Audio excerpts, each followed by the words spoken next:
இந்த ஆமணக்கு இந்த ஒரு பூவு அழகாக அதில் போட்டு வச்சிருக்கு. அப்படியே இது பிஞ்சு, கொஞ்சம் ஆமணக்கு இதோட பிஞ்சு நிறைய இந்த பக்கம் இது வச்சிருக்கிறாங்க.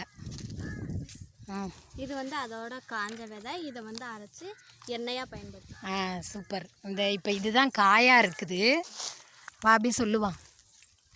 இதுதான் வந்து காயாக இருக்குது. இதை வந்து முத்துனோடனே அதை எடுத்து உடச்சி பருப்பு எடுத்து எண்ணெயாகவும் தயாரிச்சுக்குவாங்க. அப்புறம் வயிற்றுல சின்ன குழந்தைங்களுக்கு விளக்கெண்ணெய் தயாரிக்கக்கூடிய தாவரம் வந்து இதுதான். இலைய பாருங்க, நல்லா பெரிய இலையா இருக்கு. இதுலலாம் அந்த சாப்பாடுலாம் போட்டு சாப்பிடுவாங்க. பொங்கல் சாப்பாடு வந்து இதில் கோயிலில் பொங்கல் வச்சாங்கன்னா இதில் எடுத்து தான் கொடுப்பாங்க. தோட்டத்து போனாலும் இதை எடுத்துகிட்டு போவேன்.